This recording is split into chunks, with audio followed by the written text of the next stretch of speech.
Nous sommes en direct. Nous sommes en direct. Today, what are we looking into? We are looking into Claude Shannon. Let's see. We had a very interesting conversation. The podcast is back. Podcast is back. We are having Cole next week on the pod. That will be recorded mid next week, and I'm excited. Like, podcast is finally back. We had some very interesting conversation. This is it. This is exactly what we need right now. All right, Claude Shannon. Let's see. Claude Shannon. All right. He seems to be. I actually have no idea who Claude Shannon is, so we will learn as we go right now. All right. Information source, transmitter, message, signal, receiver, destination, noise source. Okay. American mathematician, electrical engineer, computer scientist, and cryptographer, widely recognized as the father of information theory. Also made foundational contribution to digital circuit design, cryptography, and early artificial intelligence. Digital circuits and Boolean algebra. As master student in Massachusetts. A symbolic analysis of relay and switching circuits. He showed how the algebra logic of Boolean algebra could be applied to electrical switching circuits, laying the groundwork for digital computers.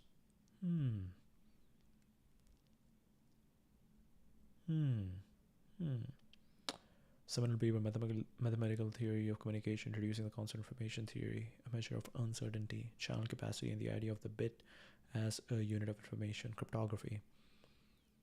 49 work communication theory, secrecy systems place cryptography on a rigorous mathematical footing, showing the limits and structure of secure communications. Early and toy Shannon had a playful side. He built a mechanical mouse, Theseus, that could learn a maze, juggled, rode on unicycle, made gadgets and analog digital hybrids, his tinkering merged serious theory and playful invention. Early AI and toys. Learn a maze, juggled. My meeting. Oh wow. My meeting with Claude Shannon, father of information age. Oh, this is the mouse. Okay. In the early 1950s, Claude Shannon designed a mechanical mouse named Theseus that could navigate a maze in an early demonstration of AI.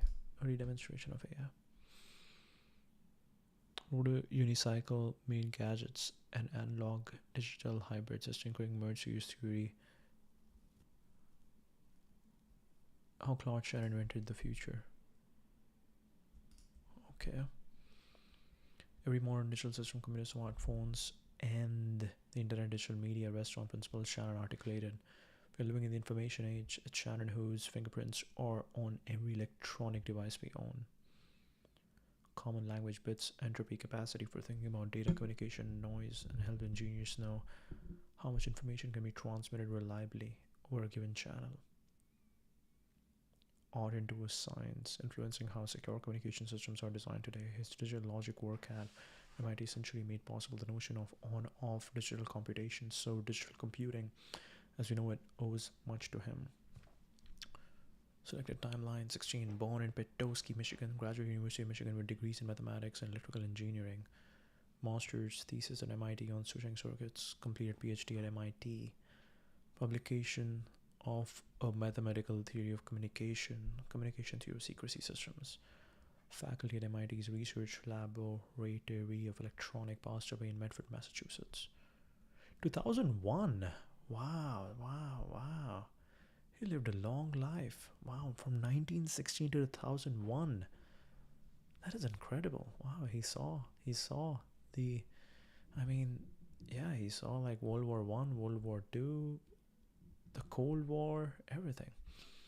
The unit bit was popularized by his work. Statues of Shannon in places like MIT, University of Michigan, and Bell Labs. He also applied his thinking to field like investing, and built devices just for fun: rocket-powered frisbees, flame-throwing trumpets, and the like. One of the most influential engineers, mathematicians of the 20th century. Why you? Okay, I'm actually really curious. Quotes by him. And let's see if we can get images. Google. Okay, this is good. There's an option to just go to Google. Okay. No, not quotes. I just want here. Images. No. This is wrong. Okay. Go to Google, and if I just do this, alright, Claude Shannon.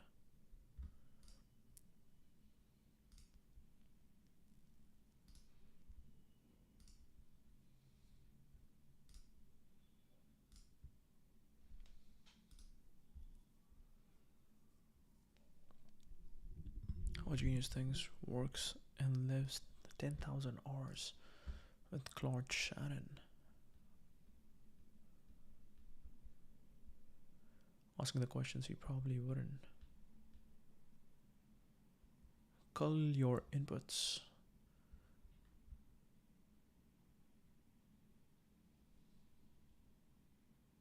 Permanent feature of life in any other Shannon shows us that shutting them out isn't just a matter of achieving random bursts of focus, it's about consciously designing one's life and work habits to minimize them. To minimize them. For one, Shannon didn't allow himself to get caught up in clearing out his inbox letters. He didn't want to respond to went into a billion letters I procrastinated on for too long.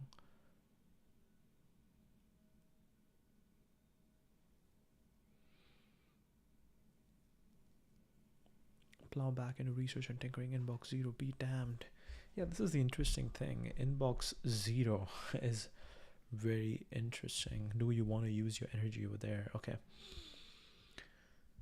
Time in the office where his colleagues regularly expected to find his door closed. Rarity in Bell Labs generally open door culture. Rude or unfriendly. Matter his privacy and quiet time for thinking. One colleague remembered you would knock on the door and he would talk to you, but otherwise he kept to himself. Productive conversations. I invested his time in stimulating ideas, not in small talk. Stimulating ideas, not in small talk. Who are more extroverted than Shannon was, and to be honest, that's nearly all of us. There's something to learn about how deliberately and consistently he turned his work hours into a distraction-free zone. Big picture first, details later. His mathematical work, quality of leaping right to the central insight and leaving the details to be filled in later, as he once explained it. I think I'm more visual than symbolic. I try to get a feeling on what's going on. Equations come later. It was as if he saw solutions before he could explain why they were correct. Something like this should be true, and he was usually right. Superb intuition.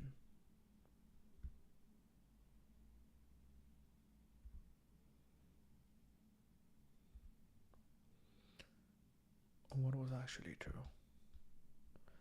Don't just find a mentor, allow yourself to be mentored. Big picture first, details later.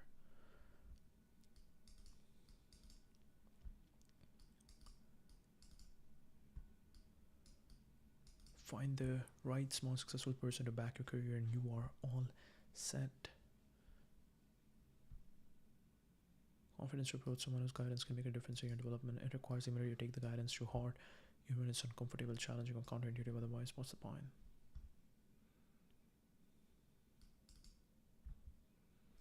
When Eber Bush went on to coordinate the American scientific effort in World War II and became the first presidential science advisor.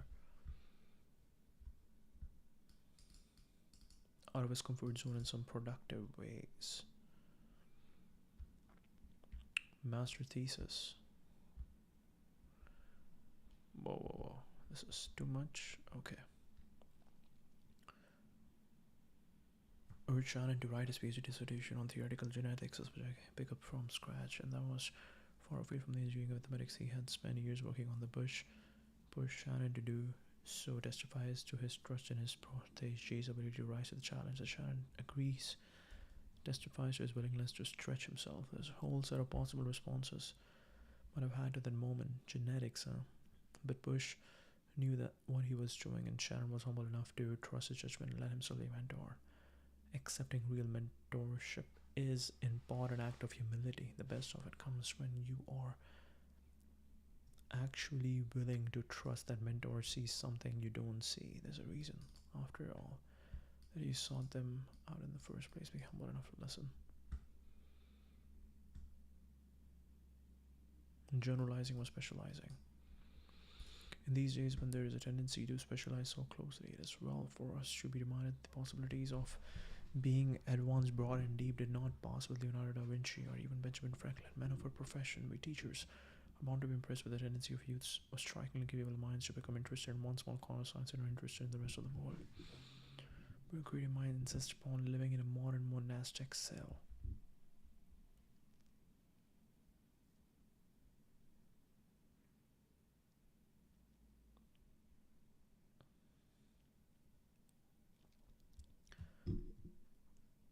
Summoning the pressures and professional ambitions to specialize at all costs, to cultivate that one niche skill that sets us apart from the competition, to keep hammering away at it. People whose interests are broad rather than deep are basically unserious. In most words, they're doomed to be overtaken by rivals who know how to really focus. It's a view that would have exasperated Shannon.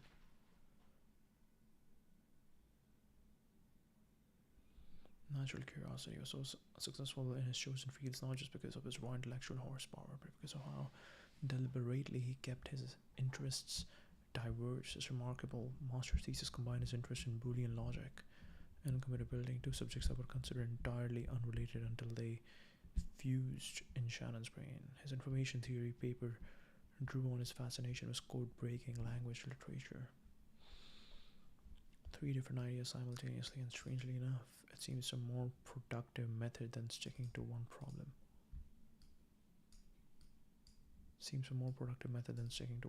And while he was diving into these intellectual pursuits, Shannon kept his mind agile by taking up an array of hobbies: jazz music, unicycling, juggling, chess, gadgeteering, amateur poetry, and more. He was a person who could have used his talents to burrow even deeper and deeper into a chosen field, bringing out variations on the same theme. He chose to be a dabbler instead. To stop when he wanted to, done it as he was, finish everything he started. While that might also run counter to a lot of modern advice on productivity, we think there's real wisdom in it. Satisfied. See your dilettante, fertile mind that knew exactly how far to take a project before moving on. Knowing when to fold them, being able to quit things that don't work, is integral to being a winner.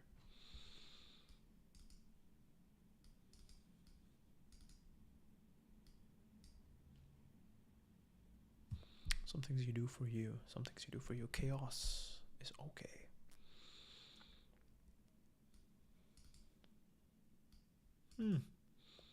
Pioneering wearable computer to build a house at Relay at Thorpe. Oh, we know this story. Claude, Shannon, Ed Thorpe, and women up close, in particular the huge home workshop where Shannon did the bulk of his tinkering. Here's how describe the workshop as a gadgeteer's paradise. There were hundreds of mechanical and electrical categories such as motors, transistors, switches, pulleys, gears, condensers, transformers, and on and on. No qualms about getting his hands dirty, about leaving machine parts and half-finished projects scattered all over the place. Jumping project to project has followed his curiosity.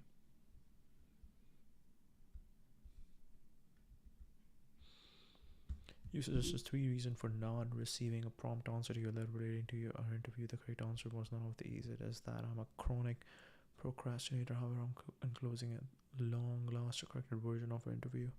Amazing how stupid some of these things we say are when transcribed from tape. I have tried to correct grammar, syntax, and content. My apologies for the long delay. Stuff with notes, half-finished articles, good questions on ruled paper. You know, the amount of unfinished work he never got around to sending around into the world. On the other, we can recognize that chaos was the condition of the remarkable work he did too. Pouring mental energy in tidying up his papers and his workspace, poured it in investigating chess, robotics, or investment strategies. The joy of leaving your shit all over the place. Time is the soil in which great ideas grow. Breadth of interest meant that his insights sometimes took time to come to fruition. He never got around to publishing his findings at all, but if his tendency to follow his curiosity wherever it led sometimes rendered him less productive, he also had the patience to keep going back to his best ideas over the course of years. Nearly a decade in the making, he was just finishing grad school in 39 when he first conceived the idea of studying some of the fundamental properties of general systems for the transmission of intelligence, including telephony, radio, television, telegraphy. The years between the first inkling of the idea and its publication should take Shannon not only deeper into the study of information, but into work aiding America's World War II effort, including research on anti-aircraft gunnery and cryptography. But Shannon's information theory continued to germinate. He had to work on it in his free time. The work wasn't linear. Ideas came when they came. These things. Sometimes one night, I remember I woke up in the middle of the night and I had an idea and I stayed up all night working on that. Finally landed, observed one of Shannon's colleagues. It came as a bomb. It was the sum of decades disciplined thought, and Shannon's willingness to let his ideas mature paid off.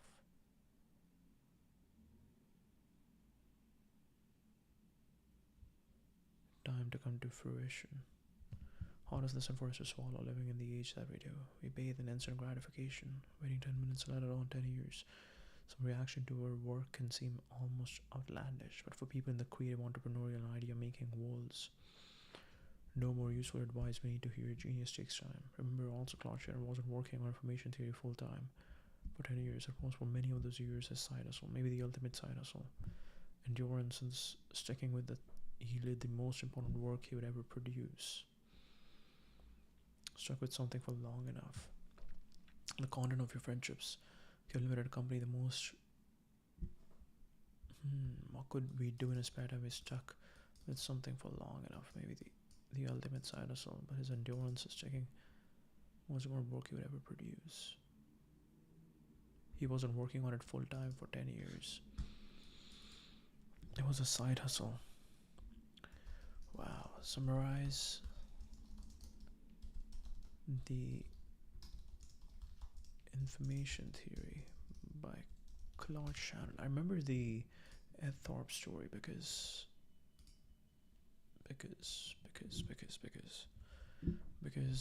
founders David Senra talked about it. That's very interesting. Consider the content of your friendships. It's very interesting when these people like David Senra, Ben Wilson, they look into every single interesting person, and they are like, oh, who would I like to live like? I would like to live like someone like Ed Thorpe. And that's very interesting. Okay. The most one of his Bell Labs colleagues could say for Shannon's social life was that he was not unfriendly, but he was certainly living the life of the party. Other colleague, Brockway Macmillan, had a certain type of impatience with a kind of mathematical argument that was fairly common. He addressed problems differently from the way most people did, and Shannon's different intellectual wavelength often gave him an air of aloofness or patience. He never argued his ideas. If people didn't believe in them, he ignored those people.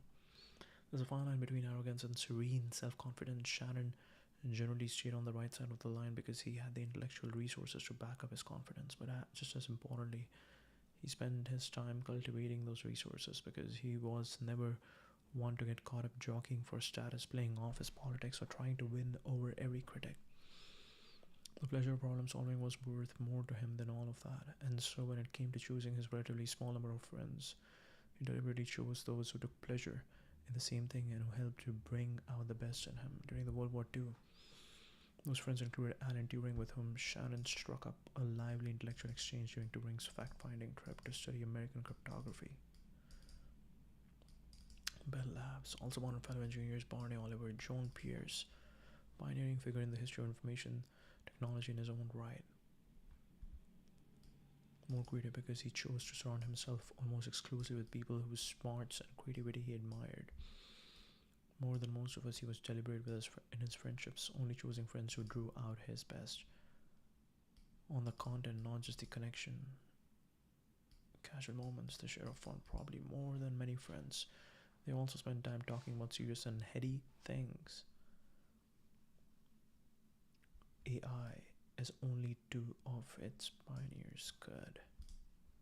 For the rest of us non-geniuses, asking yourself not just who your friends are, but what do you do together. Think more deliberately about the substance of your time with them, and if you find it lacking, change it. Put money in its place. Overflowing with checks, royalties for his publications, or returns on his stock market investments, that he was too absent-minded to cash. Like most legends, this was an exaggeration, but like many legends, it also grew from a grain of truth. One cash check on his desk and a recurring theme in his friend's recollections was a seeming indifference to money. The accumulation of money was never one of his central concerns. He did accumulate money. He was a successful investor in only Silicon Valley companies like Teledyne. Teledyne. Teledyne. What did they do?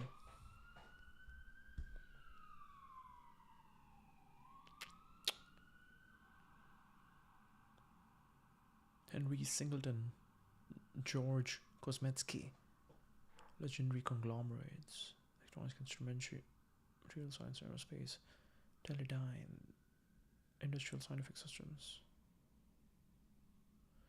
greatest capital allocators in history. Henry Singleton. Deep tech companies were early engineering heavy but not hype heavy. Singleton was a genius operator. Henry Singleton. Okay, that goes into our list.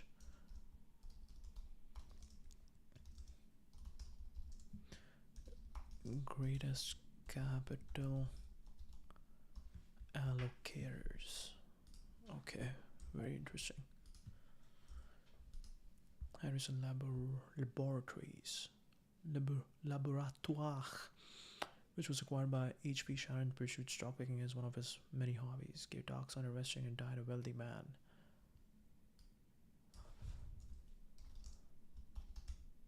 How wealthy was he at the time of his death? Curious. It was 2001, so he definitely captured some of the value. Short version. Was he invested in Amazon? But Amazon wouldn't be giving him many millions of dollars, 30 to 50. Wow. Intensely private, not flashy. Public companies executive. More vocal about investing returns. A mind at play. His biographers. A mind at play. He died a wealthy man. Did not publish figures. Kept his finances strictly private. Greatest compounding stocks. Teledyne, Harrison, tech engineering stocks, book royalties, information theory became foundation by labs consulting and patents, property savings compounded over decades. HP acquisition, deep frugality, no lavish spending, consistent stock picking. Okay, very interesting. No Siri, nobody thinks about you. A mind at play.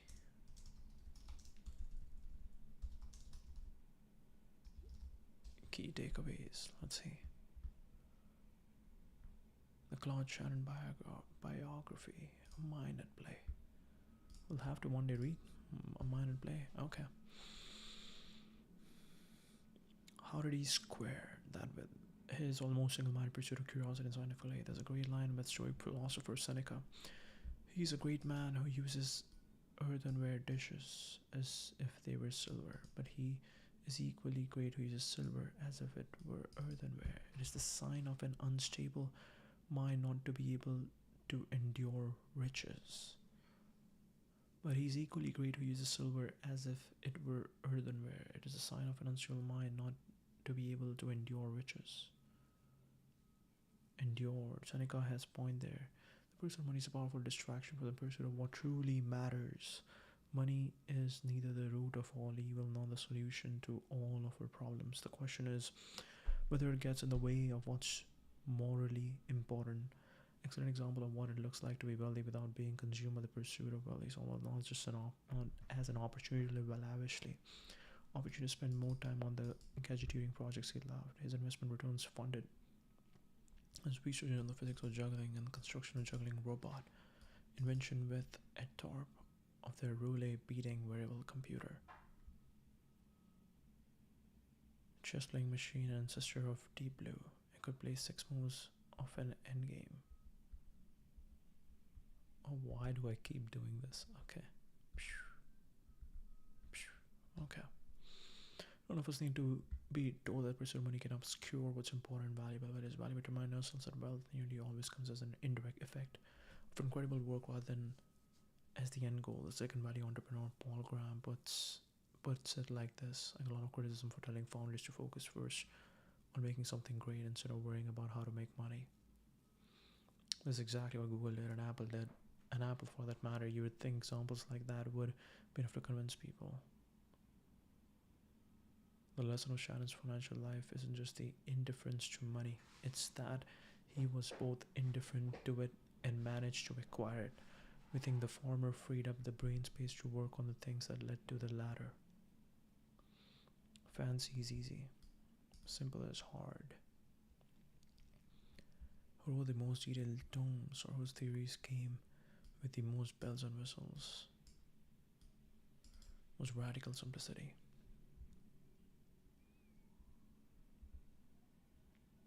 Approach your problem by simplifying. Almost every problem that you come across is befuddled with all kinds of extraneous data, one sort or another. And if you can bring this problem down into the main issues, you can see more clearly what you're trying to do. Simplification is an art form. It requires a knack for excising everything from a problem except what makes it interesting. This process could file a problem down to almost nothing, but that was precisely the point. Very often, if you can solve the simple problem, you can add refinements to the solution of this until you get back to the solution of the one you started with. You can add refinements to the solution of this until you get back to the solution of the one you started with. Went on to become a leading information theorist himself, saw this process of radical simplification in action. He describes coming to Shannon's office one day with a new research idea full of bells and whistles. He looked at it sort of puzzled and said, "Well, do you really need this assumption?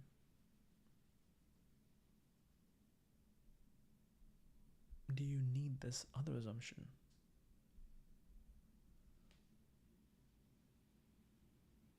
Almost trivial. We both saw how to solve it, and then we gradually put all these little assumptions back in, and then suddenly we saw the solution to the whole problem, and that was just the way he worked. Grapple with ever more complex concepts is the measure of our intelligence. The more complicated the problem, the smarter the person needed to solve it, right? Maybe. How the opposite might be true. Achieving simplicity may actually be the more intellectually demanding endeavor. Complex simple does not mean ignoring the complexity. That was true of Shannon. He could do high level mathematics with the best of them, but he's remembered today because he could boil things down, not build them up. Confuse simplicity with simple mindedness. It takes work to distill, to get at the essence of things, to be brief. If you stop yourself from saying something in a meaning because you have just thought, well, that's just too simple, you might want to think again. Maybe that it's the very thing that needs to be said. The better your idea or product probably is. One of the brightest stars of American science, with media attention, prestigious awards to prove it. Brilliant minds and generation of scientists. The recent development of various methods of modulation, such as ICM and PPM, which exchange bandwidth for signal to noise ratio, has intensified the interest in a general theory of communication. In the present paper, we'll extend the theory to include a number of new factors, in particular the effect of noise in the channel, savings possible with the statistical structure of the original message and due to the nature of the final destination of the information. At the height of his brief fame, when his information theory had become the buzz phrase to explain everything from geology to politics to music, a 4-paragraph article kindly urging the rest of the world to vacate his bandwagon.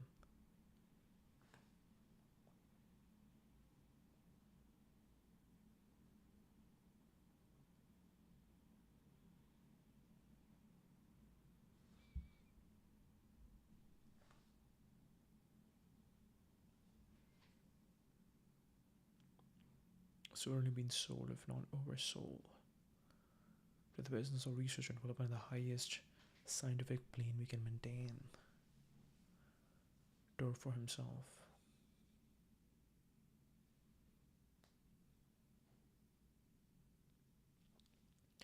Might become stretched beyond their meaning. The statement sends something of a shockwave through the scientific community. Remarkable set of words from someone who still had a full career ahead of him. Every incentive to encourage information theories inflation, but what mattered to him was the truth.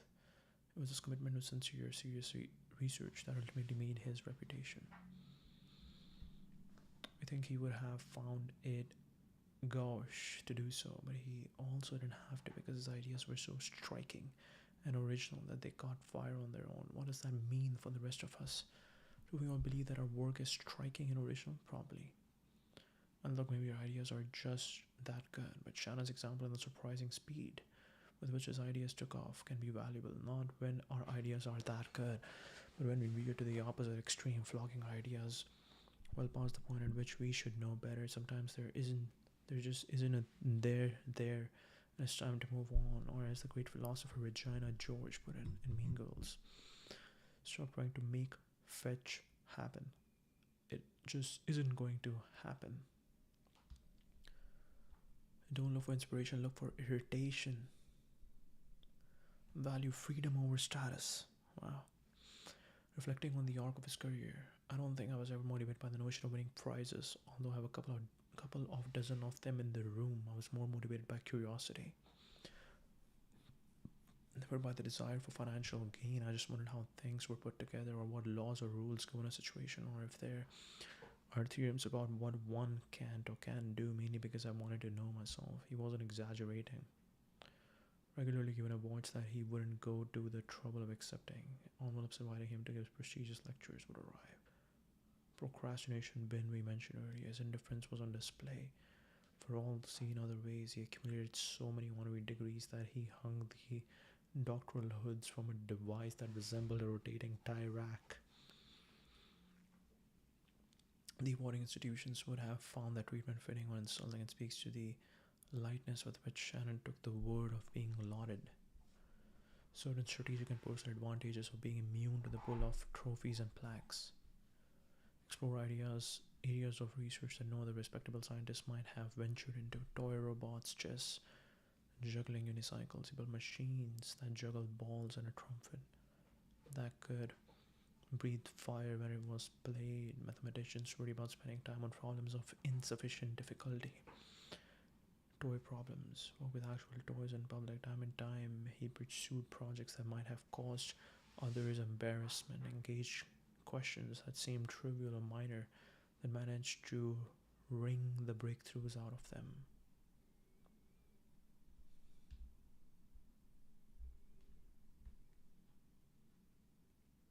All of that while chasing a Nobel or lusting after a national medal, possibly, but the fact that he didn't give much thought to those external achievements allowed him to devote far more thought to the work itself.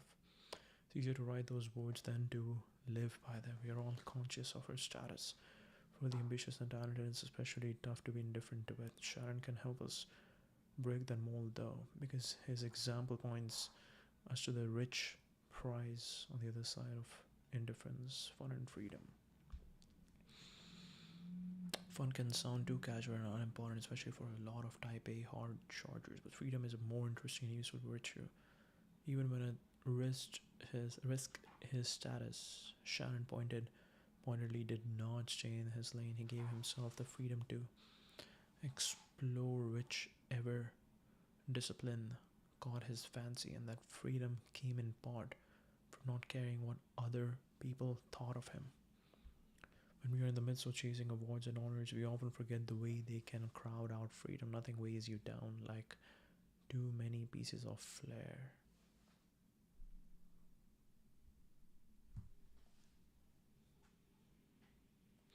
That's the wrong way to go about it. One of those people who explained this the most trenchantly was the famous painter Chuck Close.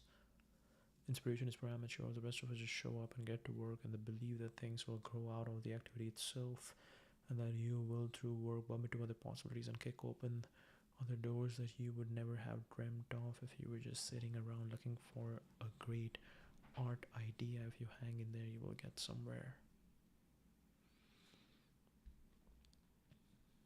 or came to looking for a great science idea. The idea might come from a good conversation, tinkering the workshop, or from the kind of aimless play indulged in for much of his life. Whatever one came from doing, not waiting. The defining mark of a great scientific mind is not some ethereal capacity for inspiration, but rather quality of motivation. Some kind of desire to find out the answer, the desire to find out what makes things tick. That fundamental drive was indispensable. If you don't have that, you may have all the training intelligence in the world, but you don't have the questions and you won't just find the answers. Where does that fundamental drive come from? Shannon's most evocative formulation of that elusive quality put it like this: it was slight irritation when things don't look quite right, or a constructive dissatisfaction. In the end, Shannon's account of genius was a refreshingly unsentimental one. A genius is simply someone who is usefully irritated, and that useful irritation doesn't come until somewhere in the midst of the work you stumble onto something that troubles you, pulls at you, doesn't look quite right. Don't run away from those moments. Hold on to them at all costs. The people who spent time with Claude Shannon in the flesh, felt lucky to have known him. We didn't have that good fortune, but we do feel fortunate to have known him even at a remove. There are many people who helped us do that, and all of you know.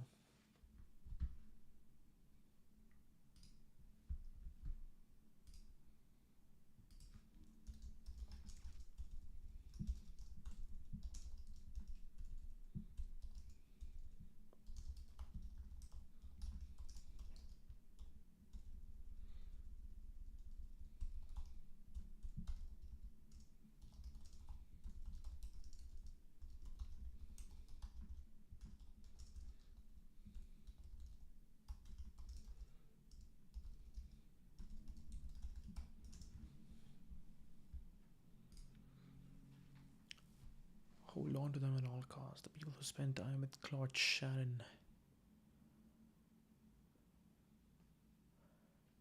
in the flesh felt lucky to have known him. We didn't have the good fortune, but we do feel fortunate to have known him even at a remove. There are many people who helped us do that, and all of you know who you are. Thanks for putting with.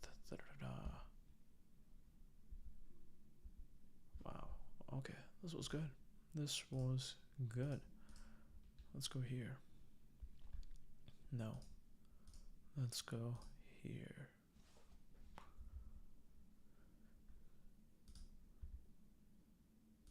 Claude Shannon. Claude Shannon. I think they named Claude Anthropic Claude after him, maybe. We don't know. Okay, let's see. Quotes. We'll go after quotes. Alright, I just wondered how things were put together. His entire career distilled into one sentence: curiosity as a lifestyle. I just wondered.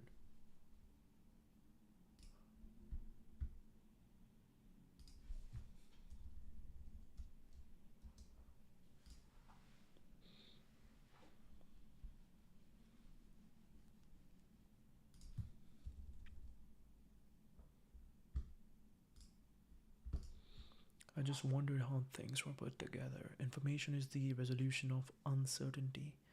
The cleanest definition ever given, still unmatched. Information is the resolution of uncertainty. My mind wanders around in strange places as justification for inventing juggling robots and maze solving mice. My mind wanders around in strange places. What interests me is whether God had any choice in the creation of the world, a rare philosophical moment riffing on Einstein.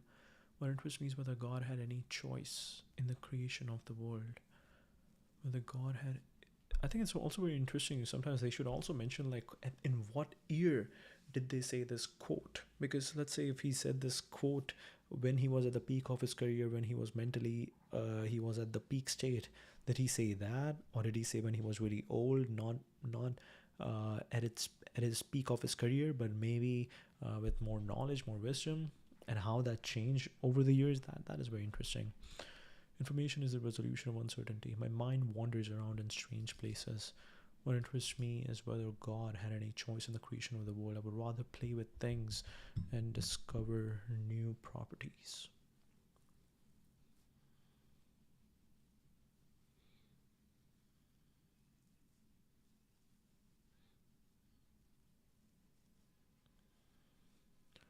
I would rather play with things and discover new properties. His bias towards experimentation over theory first approaches. Scientific discovery is often a matter of making the obvious obvious, noticing what others overlook.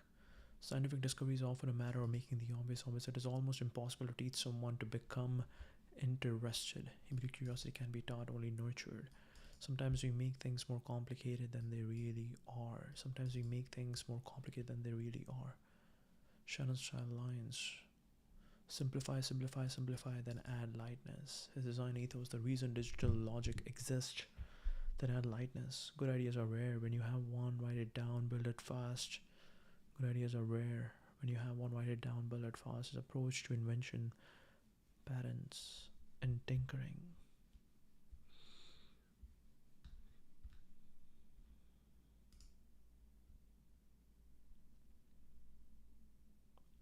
How Claude Shannon invented the future. Did we have this? Yes, we got the Quanta one. We got Magnet Academy.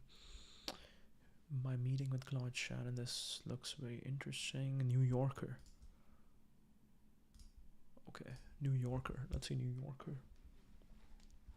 Information age turns 1100100. We should read about this. Read more.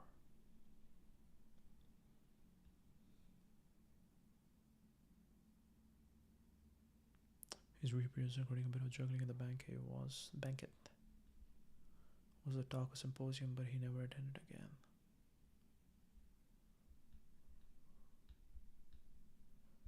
They like to cut the access. $1 a week for 1 year.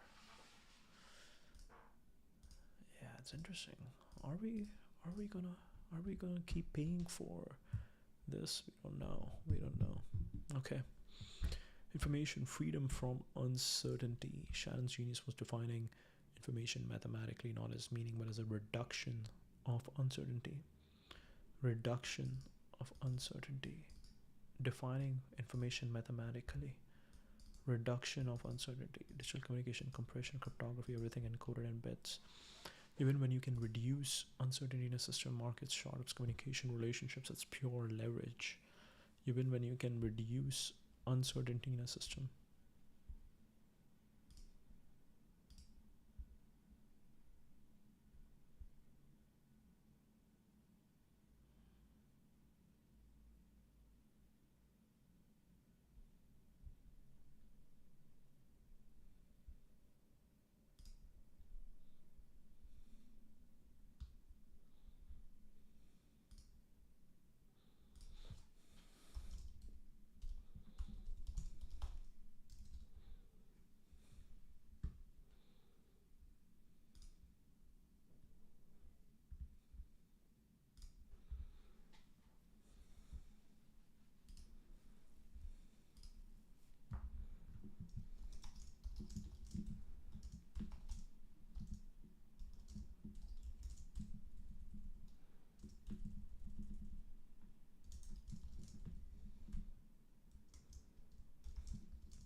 Compression, cryptography, everything encoded in bits. You win when you can reduce uncertainty in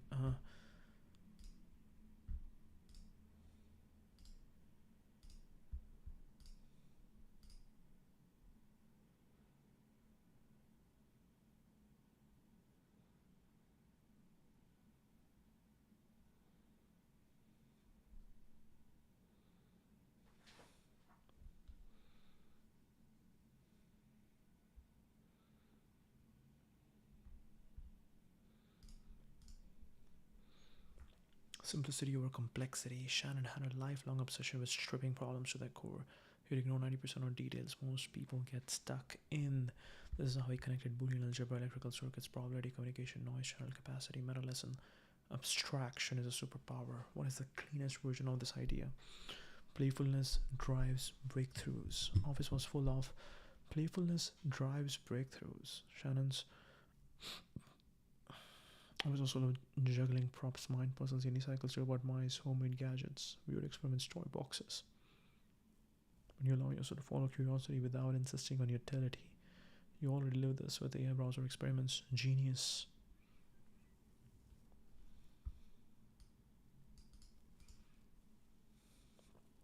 Play produces insights because it frees mind from rigidity. Playfulness drives breakthroughs. Deep work, boredom tolerance operated at Bell Labs, but he often retreated for long stretches of isolation. He was comfortable spending months thinking about a single question. Information theory wasn't created in a frenzy. It emerged from slow unconscious processing. Big ideas needed protected cognitive space. Long walks, leaving noise behind, cross-disciplinary thinking, edge. Moved effortlessly across mathematics, electrical engineering, cryptography, genetics, chess, juggling, AI, robotics, refused to stay in a lane. Multilingual brain combines exactly the kind of recombinant creativity optimized for quality of questions, not status. Big positions, management roles, fame, speaking circuits. He optimized for freedom, interesting problems, good collaborators, autonomy. Design life around interesting problems, not impressive optics. Compounding curiosity beats compounding status. Noise is inevitable, but capacity is measurable. Noisy channel theorem is deeper than communication. Noise, a maximum capacity, and optimal encoding strategy. This applies to attention, relationships, memory, time management. Treat your life like a channel with capacity. Design better encoding to achieve more clarity. Believed in the power of small experiments. Tinkered constantly. He rarely jumped straight into massive theoretical projects. He played, built prototypes, tested patterns. Real genius often looks like leisure. People thought he was not doing much at Bell Labs, but his mind was synthesizing constantly. Beneath the surface, working doesn't always look like grinding, thinking, walking, reading, chatting with ChatGPT, all compound. All compounds. He loved ideas for their own sake. Shannon didn't obsess for commercializing, monetizing, and optimizing everything. He followed ideas because they were beautiful. Come from areas where you feel genuine delight, AI, language, relationships, curiosity, system thinking, wealth creation. I've always pursued things that led to interesting places.